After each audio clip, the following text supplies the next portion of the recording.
Hello friends, free online classes by Gaurav sir में एक बार फिर से आपका स्वागत है। फ्रेंड्स, पिछले वीडियो में हम लोग क्लास 12 का दूसरा चैप्टर एक दलीय प्रभुत्व का युग का अध्ययन कर रहे थे, जिसका कि पहला भाग हम लोगों ने पढ़ लिया था। उसी टॉपिक का, उसी चैप्टर का आज दूसरा और अंतिम भाग हम लोग पढ़ने जा रहे हैं। तो टॉपिक हमारा फिर से पहले वाला है, जिसका नाम है एक दलीय प्रभुत्व का युग। फ्रेंड्स, पहले के वीडियो में हमने देखा था आज़ादी के बाद जब भारत में पहली बार चुनाव हुआ तो किस प्रकार कांग्रेस पार्टी की ताकत भारतीय जनता के सामने आई और कांग्रेस पार्टी का यह प्रभुत्व देश के पहले चुनाव, दूसरे चुनाव और तीसरे चुनाव तक लगातार जारी रहा। और इसी कारण से भारत की राजनीति में 1952 से लेकर 1967 तक के समय को एक दलीय प्रभुत्व का युग कहा जाता है और वह प्रभुत्व भारतीय राष्ट्रीय कांग्रेस पार्टी का था। लेकिन क्या यह प्रभुत्व लगातार कायम रह सका? आगे के वर्षों में क्या कांग्रेस की ताकत पहले जैसी रही? किस प्रकार उसका पतन हुआ? कांग्रेस पार्टी की शक्ति में कमी के कौन कौन से कारण थे? आज हम लोग इस वीडियो में देखेंगे और उस पर चर्चा करेंगे। तो आइए फ्रेंड्स, हम लोग शुरू करते हैं आज का टॉपिक, भारतीय राष्ट्रीय कांग्रेस के प्रभुत्व में कमी के कारण। जैसा कि हम लोगों ने कल ही चर्चा किया था कि लोकतंत्र में किसी एक दल की प्रधानता यदि ज़्यादा दिनों तक होती है तो लोकतंत्र कमज़ोर होने लगता है और वह राजनीतिक दल निरंकुश हो सकता है। इसलिए लोकतंत्र में परिवर्तन एक आवश्यक शर्त है और समय समय पर सत्ता में परिवर्तन होते रहना चाहिए। आज़ादी के बाद के वर्षों में हमने देखा कि कांग्रेस का एक छत्रराज लगभग पूरे भारतवर्ष पर कायम रहा। यह स्थिति 1952 के पहले चुनाव में देखने को मिली, 1957 के दूसरे चुनाव में भी देखने को मिली और 1962 के तीसरे लोकसभा चुनाव में भी यह स्थिति देखने को मिली। परंतु यह जानकर आपको आश्चर्य होगा कि जब 1967 में देश में लोकसभा का चौथा चुनाव हुआ तो जो कांग्रेस पार्टी 1962 के चुनाव में 361 सीटें प्राप्त की थी, उसी कांग्रेस पार्टी को 1967 के चुनाव में केवल 283 सीटें प्राप्त हुई। अचानक इस परिवर्तन से स्वयं कांग्रेस पार्टी भी आश्चर्यचकित थी कि 1962 की तुलना में 1967 के चुनाव में अचानक शक्ति में इतनी कमी कैसे आ गई। तो फ्रेंड्स, उन्हीं कारणों पर हम चर्चा करेंगे जिसके कारण से कांग्रेस पार्टी की ताकत 1962 की अपेक्षा 1967 के चुनाव में कम हो गई और एक दलीय प्रभुत्व का युग समाप्त होने के कगार पर आ गया। तो आइए देखते हैं वो कौन कौन सी कमियां थी जिसके कारण कांग्रेस पार्टी को चुनाव में नुकसान हुआ। तो फ्रेंड्स, सबसे पहला पॉइंट है जवाहरलाल नेहरू की मृत्यु। चर्चा के दौरान हमने पाया था कि जवाहरलाल नेहरू और सरदार वल्लभ भाई पटेल का व्यक्तित्व काफ़ी करिश्माई था और उनका प्रभाव जनता के ऊपर बहुत ही ज़्यादा था। जवाहरलाल नेहरू के बारे में तत्कालीन विचारक कहते हैं कि उनका प्रभाव जितना आम चुनाव सभाओं में होता था उतना ही प्रभाव पार्टी के भीतर संगठन की बैठकों में भी होता था। तो इस प्रकार उनके नेतृत्व से सारे के सारे लोग प्रभावित थे। उसके साथ साथ सरदार वल्लभ भाई पटेल का नेतृत्व भी कांग्रेस को मिल रहा था। जब जवाहरलाल नेहरू की मृत्यु 27 मई 1964 को हो गई तो अचानक कांग्रेस के सामने नेतृत्व का संकट खड़ा हो गया और ऐसा लगने लगा कि उनकी टक्कर का कोई व्यक्तित्व शायद अब कांग्रेस पार्टी में नहीं है। उनकी कमी को पूरा करने के उद्देश्य से लाल बहादुर शास्त्री को कांग्रेस पार्टी की बागडोर सौंपी गई। परंतु 1965 में दुर्भाग्यवश ताशकंद में उनकी भी मौत हो गई, जिसके परिणाम स्वरूप एक बार पुनः कांग्रेस में एक योग्य और चमत्कारिक नेतृत्व और उत्तराधिकारी का अभाव हो गया। इन कारणों से कांग्रेस पार्टी की ताकत में 1967 के चुनाव में कमी देखने को मिली और अचानक पार्टी 361 सीट से सिमट कर 283 सीटों पर आ गई। दूसरा कारण हमने देखा था, कांग्रेस की सफलता का एक बहुत बड़ा कारण था पंचशील की नीति, जो भारत और चीन के बीच संबंधों को मजबूत करने के उद्देश्य से प्रतिपादित किया गया था। उसके कारण लोगों को ऐसा लगा था कि हमारा देश बिल्कुल सुरक्षित है और कांग्रेस पार्टी में हमें अपनी आस्था व्यक्त करनी चाहिए। परंतु 1962 में जब पंचशील समझौते का उल्लंघन करते हुए चीन के द्वारा भारत पर आक्रमण कर दिया गया और उस युद्ध में जब भारत की हार हुई तो भारतीय जनता को ऐसा लगा कि लगता है कि कांग्रेस अब देश की सुरक्षा करने में समर्थ नहीं है, इसलिए कांग्रेस से अलग विकल्प के रूप में भी हमें सोचना चाहिए। इतना ही नहीं, चीन के द्वारा भारत पर आक्रमण करने से भारत की अर्थव्यवस्था भी काफ़ी खराब हो चुकी थी। 1965 में पाकिस्तान के साथ युद्ध हुआ, जिसमें भारत की जीत तो हुई, परंतु उसके कारण भी भारतीय अर्थव्यवस्था को नुकसान पहुंचा था। बहुत सारे जगहों पर सुखाड़ और अकाल का सामना करना पड़ा, जिसके चलते भी अर्थव्यवस्था को नुकसान पहुंचा। परिणाम स्वरूप जनता को ऐसा लगने लगा कि अब हमारी सरकार में बदलाव होना चाहिए और हमें अपना समर्थन किसी अन्य पार्टी को देना चाहिए, जिसका परिणाम यह हुआ कि कांग्रेस पार्टी की ताकत में कमी आने लगी। अगला पॉइंट हम लोग देखते हैं, जो है कांग्रेस के द्वारा सत्ता का दुरुपयोग। फ्रेंड्स, यह एक बहुत बड़ी कमी कहें या मुसीबत कहें कि जो भी पार्टी सत्ता में लगातार बनी हुई रहती है, उसके द्वारा सत्ता का दुरुपयोग शुरू हो जाता है।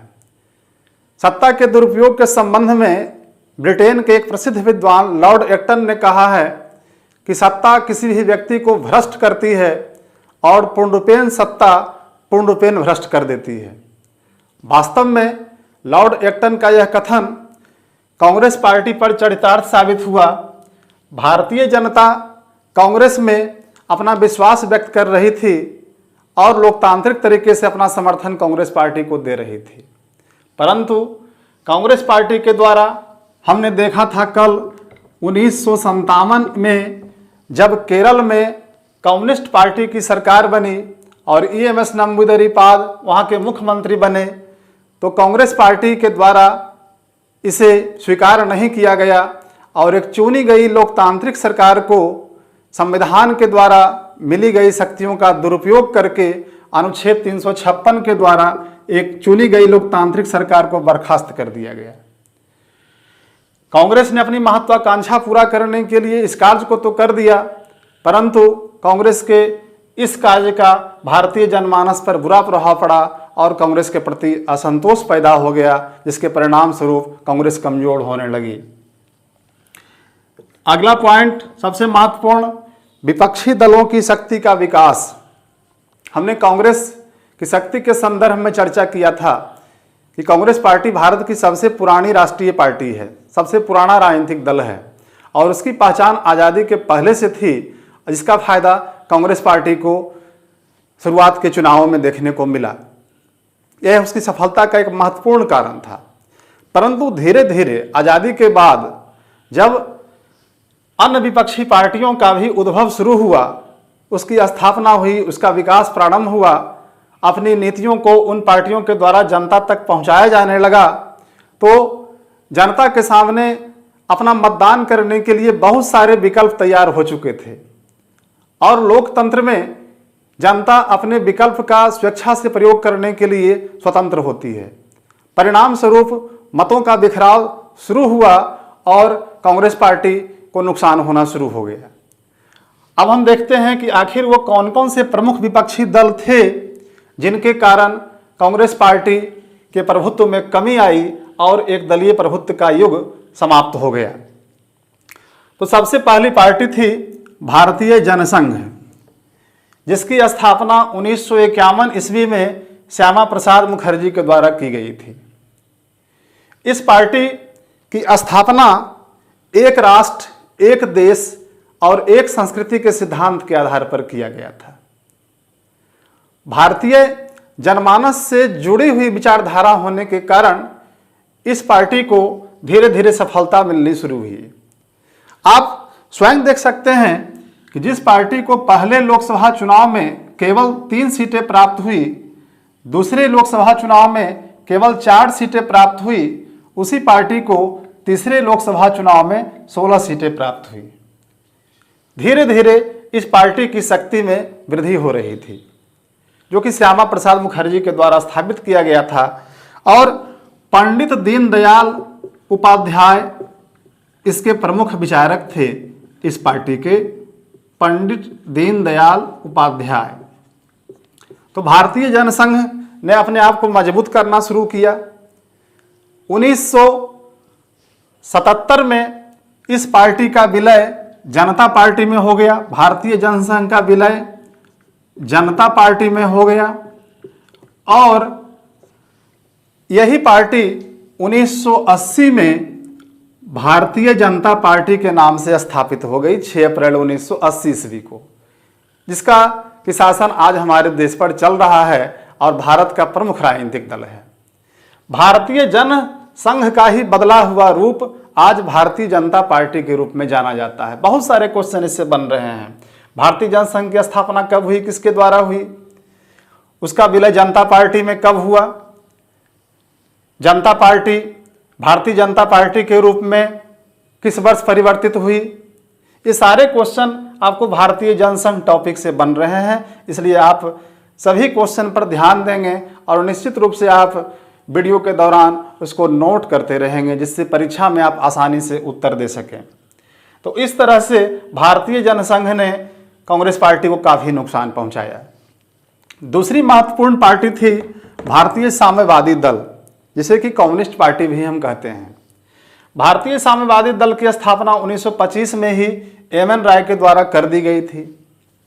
यह पार्टी कार्ल मार्क्स के सिद्धांतों पर आधारित था और सबको न्याय देने में विश्वास करता था। यही इसका मुख्य विचारधारा था। परंतु इस पार्टी को शुरुआत में कोई खास सफलता नहीं मिली, परंतु बाद के वर्षों में जैसे जैसे समय बीतता गया, इस पार्टी ने अपने जनाधार को मजबूत किया और इसका जनाधार मजबूत होने के कारण कांग्रेस पार्टी का जनाधार कमजोर होता गया और एक दलीय प्रभुत्व का युग समाप्त हो गया। तीसरी पार्टी थी मार्क्सवादी साम्यवादी दल, जिसको कि माकपा भी कहते हैं, मार्क्सवादी कम्युनिस्ट पार्टी। यह भारतीय साम्यवादी दल से ही अलग होकर 1964 में एक नया दल बन गया। अंतर क्या था? भारतीय साम्यवादी दल केवल कार्ल मार्क्स के विचारों पर आधारित थी, जबकि मार्क्सवादी कम्युनिस्ट पार्टी जिसकी स्थापना 1964 में हुई, वह कार्ल मार्क्स के साथ साथ लेनिन के विचारों पर भी आधारित थी। मुख्य रूप से मजदूरों, किसानों और श्रमिकों की पार्टी होने का यह दावा कर रही थी। इस पार्टी के संस्थापक बहुत सारे लोग थे। मुख्य लोगों में ज्योति बसु, जो कि काफ़ी लंबे समय तक पश्चिम बंगाल के मुख्यमंत्री रहे, E.M.S. नंबूदरीपाल, जो कि प्रथम गैर कांग्रेसी शासन के मुख्यमंत्री बने, केरल के मुख्यमंत्री बने थे कम्युनिस्ट पार्टी से, हरकिशन सिंह सुरजीत, इन सभी नेताओं के द्वारा मार्क्सवादी साम्यवादी दल की स्थापना हुई और इस दल के आने से भी कांग्रेस पार्टी की स्थिति कमजोर होती चली गई और उसका जनाधार घटता चला गया। चौथे नंबर पर है स्वतंत्र पार्टी, स्वतंत्र दल। इसकी स्थापना 1959 ईस्वी में सी राजगोपालाचारी, चक्रवर्ती राजगोपालाचारी के द्वारा की गई थी, जो स्वतंत्र भारत के प्रथम भारतीय गवर्नर जनरल थे। बहुत ही महत्वपूर्ण क्वेश्चन आपके परीक्षा और जीके जीएस के व्यू से प्रतियोगिता परीक्षा के लिए भी माना जाता है। प्रायः पूछा जाता है स्वतंत्र भारत के प्रथम भारतीय गवर्नर जनरल कौन थे? सी राजगोपालाचारी थे। और एक बात यहाँ पर और जान लें कि वह पहला व्यक्ति जिसे भारत रत्न से सम्मानित किया गया वह व्यक्ति भी थे सी राजगोपालाचारी, जिन्हें 1954 में भारत रत्न से सम्मानित किया गया। तो इन बिंदुओं को भी आप नोट करते रहेंगे। तो इस सी राजगोपालाचारी के द्वारा 1959 में स्वतंत्र पार्टी की स्थापना की गई और इस पार्टी ने भी काफ़ी दमखम के साथ चुनाव में भाग लिया और 1962 में ही इस पार्टी को 18 सीटें प्राप्त हुई। 1962 के पहले चुनाव में इसने भाग लिया और इसे 18 सीटें प्राप्त हुई और इसकी सीटों की संख्या में अगले चुनाव में भी वृद्धि हुई। परिणाम स्वरूप इन पार्टियों के सीटों में, इन पार्टियों के जनाधार में वृद्धि हुई तो कहीं ना कहीं तो नुकसान होना था, मतदाता तो उतने ही थे।